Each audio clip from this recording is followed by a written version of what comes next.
Very well. My dear students, today I begin with a new topic of English language, that is tenses. Tenses. Tenses English का एक बहुत ही महत्वपूर्ण हिस्सा है। बिना टेंसेस सीखे आप लोग या कोई भी व्यक्ति जो एक अच्छी इंग्लिश सीखना चाहता है, कमांड करना चाहता है, उसे टेंसेस का पूर्ण ज्ञान होना अनिवार्य है। तो आप चौथी क्लास से या तीसरी क्लास से टेंसेस सीखते आ रहे हैं, लेकिन मैं थोड़ा टेंसेस को आपको डिटेल में समझाऊंगा तो आप उसकी अच्छी प्रैक्टिस कर पाएंगे। तो जब हम टेंसेस की बात करते हैं तो यहां पर आपको वर्ब्स यानी कि principal verbs, that is main verbs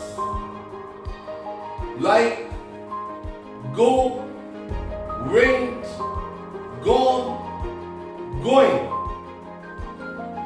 यानी कि हमारे पास चार तरह की वर्ब्स। पहली वर्ब प्रेजेंट, गो। दूसरी वर्ब पास्ट, वेंट। तीसरी verb past participle, gone. Fourth verb ING, this is used in the continuous tenses। और इस verb का formation first form of the verb plus ing लगाकर बनाया जाता है। तो बहुत सारी verbs हैं इंग्लिश ग्रामर में। मैं कुछ verbs को एक कंसिस्टेंट फॉर्म में बोल रहा हूं, बाकी वर्ब्स आप बुक्स में से देखेंगे। So here the style of verbs you need to learn: go, went, gone, going; come, came, come, coming; write, rode, written, writing; played, played, played, playing; creep, crept, crept, creeping; find, found, found, finding. So this way you can learn the verbs from any grammar book where lot of verbs are given. तो मैं आज का tenses का पहली series शुरू कर रहा हूं, that is present indefinite tense, और मैंने उसको यहां पर टेंस नंबर 1 बोला है। तो ये टोटल 12 टेंसेस बनेंगे। तो आप इन 12 टेंसेस को सीरीज में देखते जाइए, because tenses is the most integral part of English. It integrates the whole English. You can write short sentences, you can write long sentences. आप कुछ बड़े वाक्य भी लिख सकते हैं और छोटे वाक्य भी लिख सकते हैं। 30 पेज का न्यूज़पेपर, उसमें जितनी भी न्यूज स्टोरीज दी हुई है, एक एक सेंटेंस हर स्टोरी का किसी ना किसी टेंस पर ही निर्भर होता है।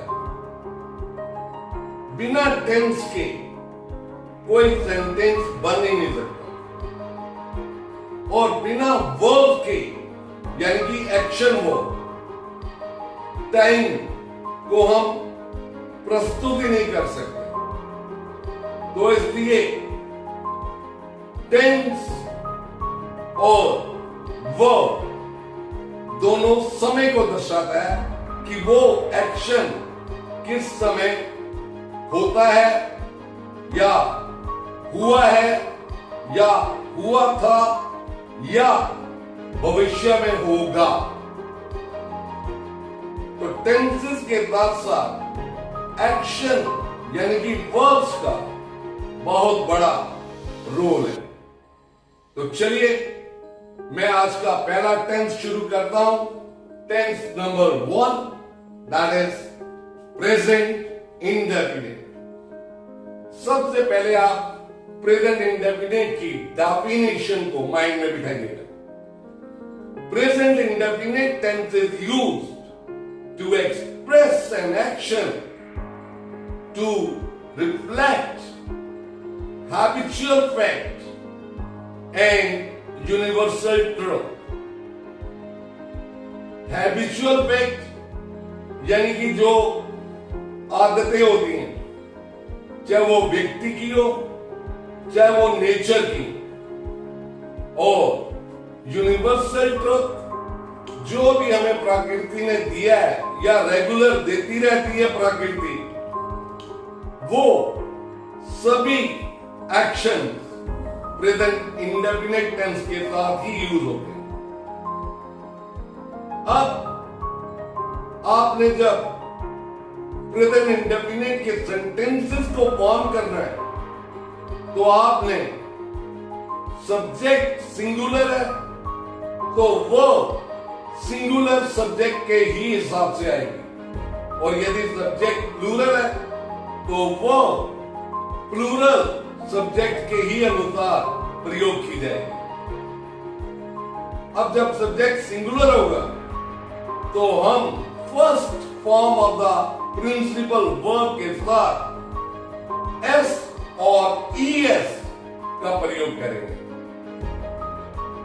और जो प्लूरल सब्जेक्ट होगा और आई, उसके साथ हम फर्स्ट फॉर्म के साथ एस और ईएस प्रयोग नहीं करेंगे। अब मैं एग्जाम्पल बोलता हूं प्रेजेंट इंडेफिनिट के सिंपल सेंटेंसेस के या एफर्मेटिव सेंटेंसेस के। जैसे हैबिचुअल फैक्ट है, मैं दिन में एक बार ही चाय पीता हूं। I take tea once in a day. वह सुबह सैर को प्रतिदिन जाती है। She goes for a morning walk daily. They play cricket every Sunday. I take up my classes in the morning and in the evening. तो ये हमारे असर्टिव सेंटेंसेस हैं। जब हम नेगेटिव करेंगे यानी कि नेगेटिव सेंटेंसेस, उसमें सिंगुलर सब्जेक्ट के साथ डज नॉट आएगा और प्लूरल के साथ डू नॉट आएगा, और वर्ब की फर्स्ट फॉर्म ही रहेगी। यहां पर एस या ईएस का प्रयोग वर्ब के साथ नहीं होगा। जैसे मैं जल्दी खाना नहीं खाता। I do not take my food early. मैं रात को जल्दी नहीं सोता। I do not sleep early at night. तो डू नॉट और डज नॉट का प्रयोग सिंगुलर सब्जेक्ट और प्लूरल सब्जेक्ट के साथ करना है। इसी तरीके से आप इंटेरोगेटिव सेंटेंसेस बनाएंगे प्रेजेंट इंडेफिनिट टेंस के। तो इंटेरोगेटिव सिंगुलर सब्जेक्ट में डस को सेंटेंस की शुरुआत में प्रयोग करेंगे. Like, does he play cricket every day? Sign up interrogation. Do you like him? Sign up interrogation. Where do you play hockey? Sign up interrogation. तो जब इंटेरोगेटिव होंगे तो at the end of sentence आपको sign of interrogation लगाना नहीं भूलना. चौथी category of sentences, interrogative negative. इन वाक्यों में डू डस बाहर आएगा और सब्जेक्ट के बाद नॉट, NOT, नॉट लगाना है. जैसे, does he not help you? Sign of interrogation. Does she not study at night? Sign of interrogation. Do you not obey your elders? Sign up interrogation. So this is what the way to frame up the sentences. So, my dear students, this is the end of the tense number 1 present indefinite. So work on it. इसके ऊपर आप थोड़ी मेहनत कीजिए तो आपका पहला tense बिल्कुल क्लियर हो जाएगा. मेरे सेकंड टेंस प्रेजेंट कॉन्टिन्यूअस की नेक्स्ट वीडियो का इंतजार कीजिए. My name is HK Batra, your English language trainer. Subscribe my channel and do not forget to press the bell icon so that my all videos can reach to you quickly. Thank you very much.